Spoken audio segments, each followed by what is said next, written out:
जय हिंद, नमस्कार। मेरे चैनल पर आपका बहुत बहुत स्वागत है। इस क्लास में हम लोग क्लास 10 सीजी बोर्ड सामाजिक विज्ञान का सेट सी इसका सोल्यूशन करेंगे ना। इसके पहले आप लोगों को सेट बी का पूरा आंसर मिल चुका है। अगर आप लोगों ने सेट बी नहीं देखा है तो लिंक डिस्क्रिप्शन में है, जाकर देख सकते हैं। ठीक, एक बार सभी सेट्स का चेक कर लिया करो।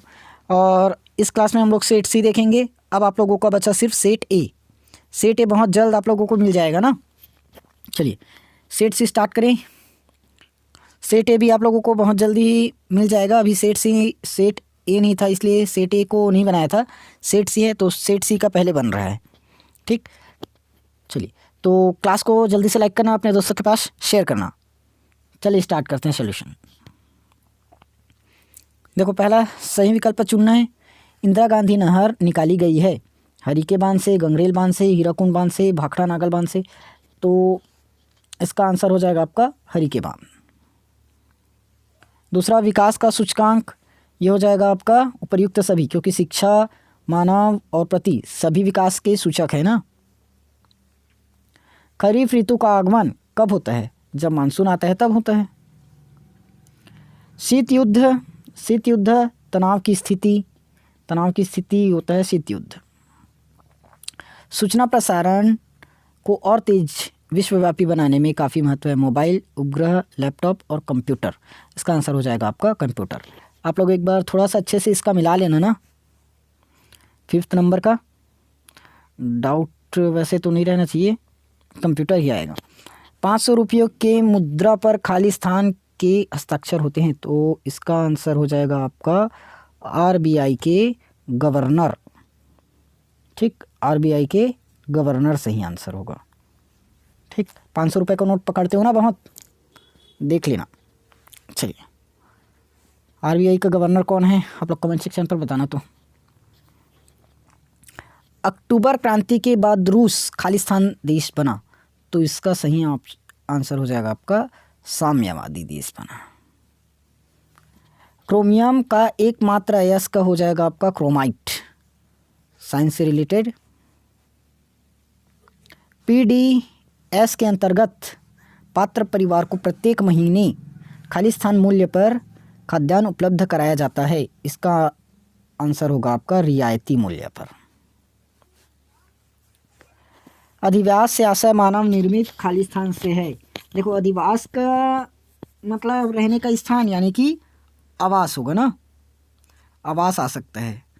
आप लोगों के गाइड में कुछ और दिया होगा तो गलत मत समझना, लेकिन अधिवास से आशय आवास भी होता है। ठीक, चलिए सही जोड़ी में आ जाते हैं। देखो, मार्शल टीटो, ये क्या चीज़ है? चलिए, ये तो नहीं मिल रहा है, तो इसके ऊपर वाला चेक करते हैं और दोनों को। देखो, उत्पाद शुल्क ये कहाँ आ सकता है? देखो, वस्तुओं के निर्माण या उत्पादन पर कर, यही तो उत्पाद शुल्क होगा। तो ये हो जाएगा आपका दूसरा उत्पाद शुल्क।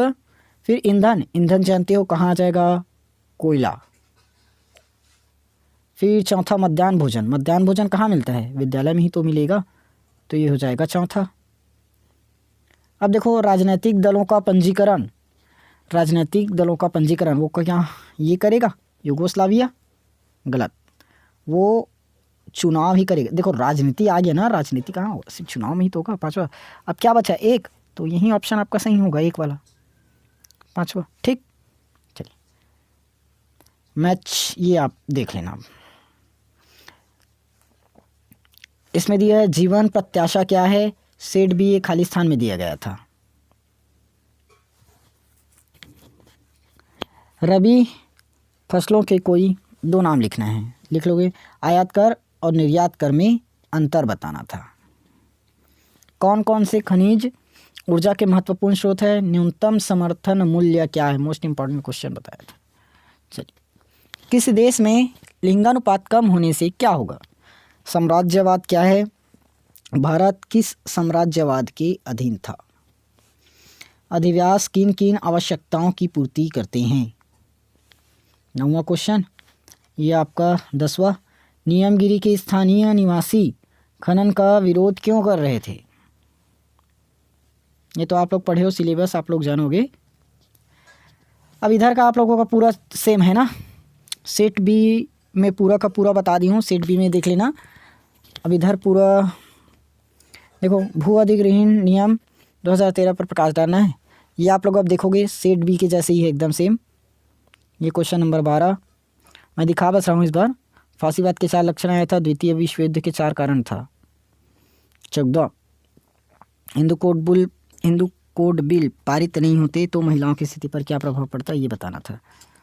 ये आपका 15 नंबर ऋण के लिए कुछ दिया है, इसकी आवश्यकता क्यों पड़ती है, इसको बताना था। 16 निशस्त्रीकरण की आवश्यकता बताना था, सामाजिक आंदोलन की प्रमुख विशेषताएं। उसके बाद देखो, भारत में राष्ट्रपति और प्रधानमंत्री के बारे में पूछा गया था। राष्ट्रपति की शक्ति और कार्य, वैसे ही प्रधानमंत्री धुरी के रूप में कार्य करता है।